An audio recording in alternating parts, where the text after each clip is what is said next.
تبارك الذي نزل الفرقان على عبده ليكون للعالمين نذيرا.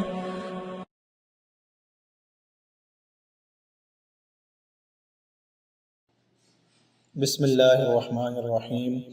السلام علیکم. اسلام ہمارا دین چینل میں خوش آمدید. حضرت مالک بن دینار کہتے ہیں کہ جس سال میں حج کے لیے گیا اس سال حج پہ بہت رش تھا.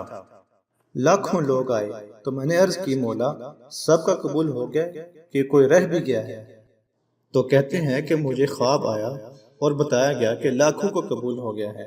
بڑا بے نیاز ہے اللہ، بڑا بے نیاز ہے، بڑا کریم ہے.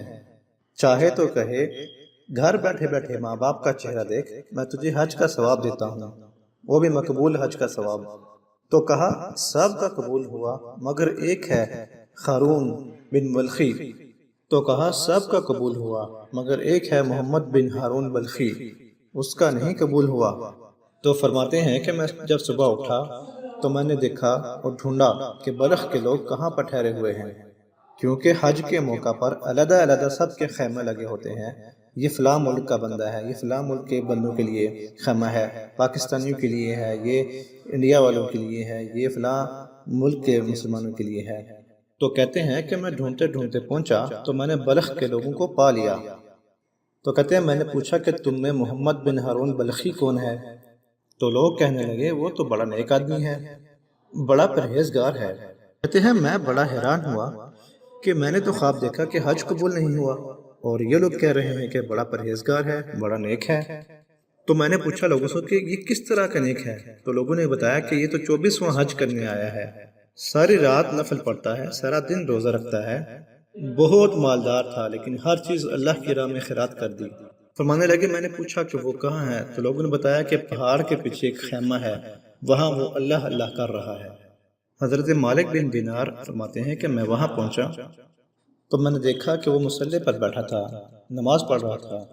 اس نے سلام پھیرا، اس کے بعد میں نے اسے سلام کہا اور پوچھا کہ تمہارا نام محمد بن ہارون بلخی ہے؟ تو وہ کہنے لگا ہاں آپ مالک بن دینار ہیں. تو کہتے ہیں کہ میں تو بڑا حیران ہوا کہ اس نے تو میرا نام بھی جان لیا ہے بغیر بتائے.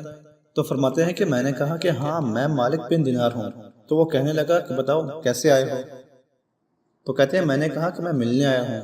تو اس نے کہا نہیں جس کام آئے ہو وہ بتاؤ. میں نے کہا میں ملنے آیا ہوں. تو کہتے ہیں وہ رو پڑے اور کہتے ہیں کہ نہیں آپ کو خواب آیا ہوگا کہ میرا حج قبول نہیں ہوا. تو مالک بن دینار کہتے ہیں کہ میرے رونگٹے کھڑے ہو گئے کہ اس کو اتنا بھی پتہ ہے کہ میرا حج قبول نہیں ہوا. تو کہتے ہیں کہ میں نے اس سے پوچھا کہ تجھے کیسے پتا کہ مجھے خواب آئی ہے؟ تو وہ کہنے لگا مالک بن دینار مجھے 24 سال ہو گئے ہیں، میں اس بے نیاز کے گھر کا طواف کرتا ہوں، میں حجر اسود کے بوسے لیتا ہوں، میں مقام ابراہیم پر نفل پڑھتا ہوں، میں صفا مروہ کی سعی کرتا ہوں. پر 24 سال بیت گئے.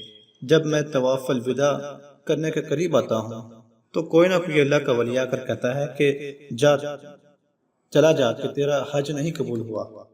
تو حضرت مالک بن دینار فرماتے ہیں کہ میں اس کے قریب بیٹھ گیا اور اس کے گھٹنے پہ ہاتھ رکھا. میں نے وہ بندہ بھی معذور تھا وہ، اور اس کا ایک ہاتھ کٹا ہوا تھا، چہرے پہ عبادت کے نشانات نمایاں تھے.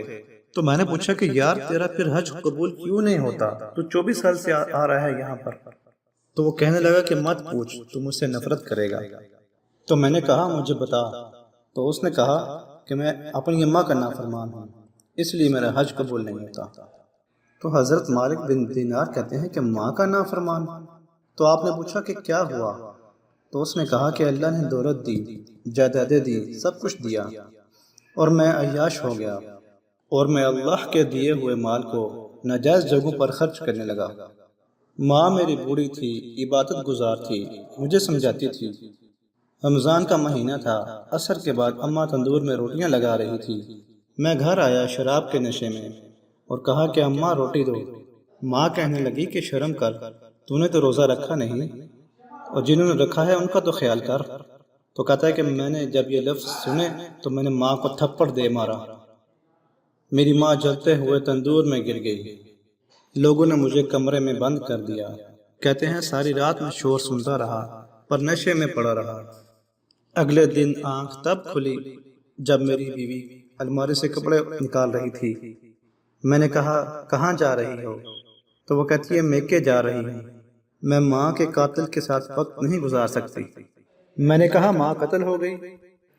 کہا ہاں، رات 9 مہینے تجھے پیٹ میں رکھنے والی اور اپنی چھاتی کا دودھ تیرے گلے میں اتارنے والی تیرے ہاتھوں قتل ہو گئی۔ کہا کدھر ہے میری ماں؟ کہا دفن کر دیا۔ پوچھا کہ بتایا کیوں نہیں؟ تو کہا بیوی نے کہ مرتے وقت کہہ گئی تھی اسے میرا منہ نہ دکھانا، میرے جنازے کے قریب نہ آئے۔ کہنے لگا میں اسی وقت اٹھا اور جس ہاتھ سے ماں کو مارا تھا اسی ہاتھ کو کاٹ دیا، جائیدادیں، گھوڑے، مکانات سب کچھ خیرات کر دیا۔ ساری رات نفل پڑھتا ہوں، سارے دن کے روزے رکھتا ہوں، ہر سال حج کرتا ہوں، عرش کا مالک معاف نہیں کرتا۔ حضرت مالک بن دینار کہتے ہیں کہ میں نے بھی ایک تھپڑ مارا اور کہا کہ تو ہے ہی اسی قابل کہ تجھے معاف نہ کیا جائے، کبھی تجھے معافی نہیں ملے گی۔ کہتے میں ہو کے آیا، وہ روتا رہا، تڑپتا رہا۔ میں گھر آ کے سویا تو مجھے مصطفیٰ کریم صلی اللہ علیہ وسلم کا دیدار نصیب ہوا۔ نبی پاک صلی اللہ علیہ وسلم نے فرمایا کہ مالک تو اسے کیوں مایوس کر آیا ہے اللہ کی رحمت سے؟ میں نے کہا حضور اتنا بڑا قاتل ماں کا کیسے معافی ملے گی؟ تو محبوب فرمانے لگے کہ اس کی ماں کی وجہ سے ہی اسے معافی ملے گی۔ تو آپ نے بولا کہ حضور کس طرح؟ تو حضور نے فرمایا کہ ماں قیامت کے دن اس کے خلاف اللہ کی عدالت میں مقدمہ درج کرے گی اور کہے گی یا اللہ اس سے پوچھ میرا جرم کیا تھا، مجھے کیوں جلا کے مارا تھا؟ تو اللہ تعالیٰ بات سنے گا اور پھر فرمائے گا کہ اٹھاؤ اس کے بیٹے کو۔ اللہ پھر اس ماں سے پوچھے گا کہ تیرے بیٹے کو سزا دوں؟ تو ماں کہے گی یا اللہ اس کو سخت سزا دے۔ تو اللہ فرمائے گا اٹھاؤ اس کو اور لے جاؤ جہنم کی طرف۔ مصطفیٰ کریم فرمانے لگے جب زنجیریں ڈال کر فرشتے دوزخ کی طرف لے جا رہے ہوں گے نا تو وہ پیچھے مڑ مڑ کر ماں کو دیکھے گا، تھوڑا سا آگے بڑھے گا تو پلٹ کر ماں کو دیکھے گا، پھر تھوڑا سا آگے بڑھیں گے تو پھر پلٹ کر ماں کو دیکھے گا، پھر دوزخ کے قریب جا کر پھر دیکھے گا اور کہے گا اماں جی مجھے جلائیں گے، مجھے تکلیف ہوگی، زندگی میں جب درد ہوتا تھا تو تیرا نام میرے زبان پر آتا تھا، اماں یہ مجھے مارنے لگے ہیں، یہ مجھے جلائیں گے۔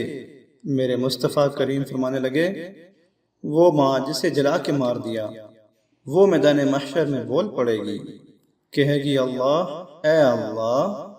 تو رب کریم فرمائے گا بول کیا بولنا چاہتی ہے؟ تو عرض کرے گی مولا میں نے اسے معاف کر دیا، تو بھی اسے معاف کر دے۔ اللہ فرمائے گا اس نے تو تجھے جلا کے مارا، تو کیوں نہیں جلنے دیتی اس کو؟ حالانکہ اللہ سب جانتا ہے۔ اور وہ عورت کہے گی میں تو ماں ہوں نا، کیسے اس کو میں جلنے دوں؟ اس لیے اے دوستو، بہنوں، بھائیوں، بزرگوں، اپنی ماں کی خدمت کر لو، دنیا میں ہی ماں کی خدمت کر لو، اس کا اجر بہت بڑا ہے۔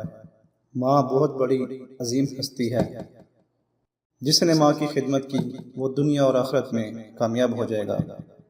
لگے وہ ماں جسے جلا کے مار دیا وہ میدان محشر میں بول پڑے گی، کہے گی اللہ اے اللہ۔ تو رب کریم فرمائے گا بول کیا بولنا چاہتی ہے؟ تو عرض کرے گی مولا میں نے اسے معاف کر دیا، تو بھی اسے معاف کر دے۔ اللہ فرمائے گا اس نے تو تجھے جلا کے مارا، تو کیوں نہیں جلنے دیتی اس کو؟ حالانکہ اللہ سب جانتا ہے۔ اور وہ عورت کہے گی میں تو ماں ہوں نا، کیسے اس کو میں جلنے دوں؟ اس لیے اے دوستو، بہنوں، بھائیوں، بزرگوں، اپنی ماں کی خدمت کر لو، دنیا میں ہی ماں کی خدمت کر لو، اس کا اجر بہت بڑا ہے۔ ماں بہت بڑی عظیم ہستی ہے، جس نے ماں کی خدمت کی وہ دنیا اور آخرت میں کامیاب ہو جائے گا۔ خدمت کی وہ دنیا اور آخرت میں کامیاب ہو جائے گا۔